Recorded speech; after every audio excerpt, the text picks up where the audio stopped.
मेरे प्यारे आका सल्लल्लाहु अलैहि वसल्लम के प्यारे दीवानों, जैसा कि आप जानते हैं कि कुर्बानी के अय्याम करीब है, तो हम सबसे पहले ये समझने की कोशिश करेंगे कुर्बानी किस किस पर वाजिब होती है। देखें कि कुर्बानी के कुछ शराइतें होती है। घर के जिस फर्द में कुर्बानी के 3 दिनों में ये शराइतें मौजूद होंगी तो उस पर कुर्बानी वाजिब होती है। कुर्बानी के दिन कौन कौन से हैं? आपको पता है कि 10, 11, 12 ज़ुल्हिज्जा ये 3 दिन जो है कुर्बानी के दिन कहलाते हैं। घर के जितने भी अफराद हो उनमें हमें इन शराइतों को तलाश करना चाहिए जिसमें ये शर्त मौजूद हो उस पर कुर्बानी वाजिब होती है। ऐसा नहीं है कि हम अपनी मर्जी से कभी कहे कि इस साल अब्बा जान के नाम से और कभी अम्मी की तरफ से, कभी किसी और की तरफ से, बल्कि बाज़ मकामात पर तो कुर्बानी के हवाले से साइकिल सिस्टम चलता रहता है। कहते हैं कि पिछले साल दादा जान की तरफ से कुर्बानी हुई थी और इस साल अब्बा जान की तरफ से और आने वाले साल अम्मी जान की तरफ से।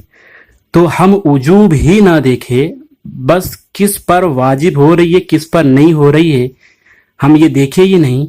ये जो तरीक़ेकार है ये बिल्कुल गलत है। याद रखें, जिस पर कुर्बानी वाजिब है उसे कुर्बानी करनी ही होगी।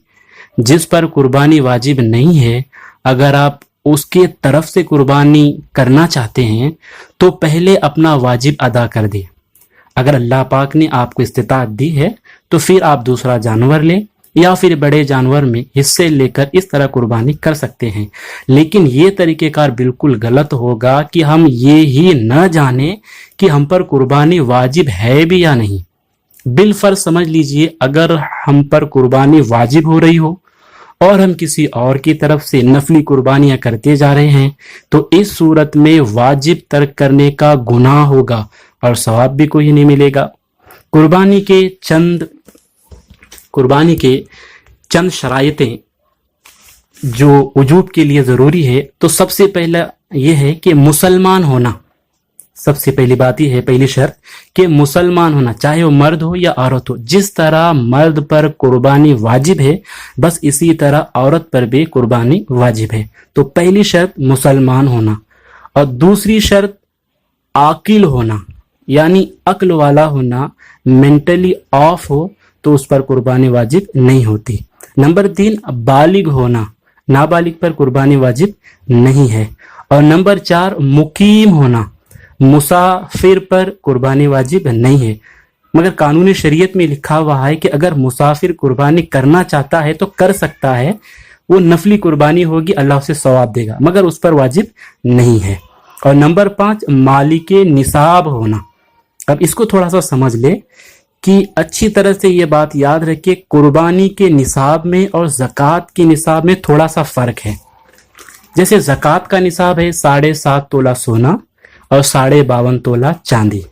और फिर ज़कात जो है हर माल पर लाजिम नहीं होती, बल्कि मखसूस माल है उन्हीं पर लाजिम होती है। जैसे सोना और चांदी, कैश यानी पैसा रुपया, और माले तिजारत, वो माल जो बेचने की नीयत से लाए हो, इरादे से लाया है, करेंसी पर।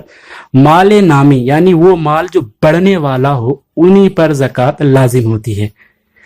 जबकि कुर्बानी और सदका फित्र वगैरह का ताल्लुक जो वजूब के एतबार से है वो इससे मुख्तलिफ है।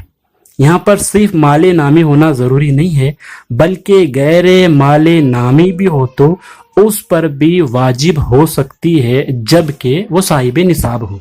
मिसाल के तौर पर किसी शख्स के पास 4 मोबाइल है और वो एक मोबाइल खुद यूज़ करता है और 3 ऐसे ही रखे हुए हैं।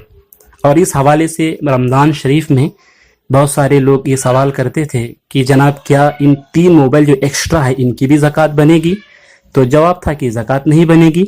मगर अब यहाँ पर कुर्बानी के मसाइल में इसका जवाब मुख्तलिफ होगा। अगर इन मोबाइल्स की कीमत 52.5 तोले चांदी को पहुंच जाती है, जो आजकल आप मार्केट में खुद निकाल सकते हैं कि 52.5 तोले चांदी कितने में आती है, मेरे हिसाब से करीब 25,000 बहुत हो गए, 52.5 तोले चांदी आ जाती है। अगर इन मोबाइल्स की कीमत इतनी होती है कि जिससे 52.5 तोले चांदी आ जाए तो बस समझ लीजिए कि कुर्बानी वाजिब होगी। آپ کو یاد ہوگا اسی بیس پر صدقہ فطر بھی ہم پر لازم ہوا تھا۔ اگر کسی شخص کے پاس 3 گاڑیاں ہیں، وہ ایک گاڑی خود یوز کرتا ہے اور 2 گاڑی ایسے ہی کھڑی ہوئی ہے، تو ان 2 گاڑیوں پر زکوٰۃ لازم نہیں ہوتی۔ مگر اب قربانی کے مسائل ہے تو جواب مختلف ہوگا۔ اب ان 2 گاڑیوں کی قیمت کا اعتبار ہوگا قربانی کے وجوب کے لیے۔ اگر ان کی قیمت 52.5 تولے پہنچتی ہے تو پھر قربانی واجب ہو جائے گی۔ کل ملا کر آپ یہ سمجھ لیجئے، کسی بھی طرح کا مال، اب پرٹیکولر سونا چاندی کیش مال تجارت کی ضرورت نہیں ہے، کسی بھی قسم کا مال ہو، کسی بھی طرح کا مال جو آپ کی حاجت اصلیہ سے زائد ہے، اس مال کی قیمت 52.5 تولہ چاندی کو پہنچ جائے، اور اگر آپ کو قرضہ بھی ہے، اس میں سے قرضہ وغیرہ مائنس کرنے کے بعد بھی 52.5 تولے چاندی کی قیمت باقی رہتی ہے، تو سمجھ لیجئے کہ قربانی واجب ہو گئی۔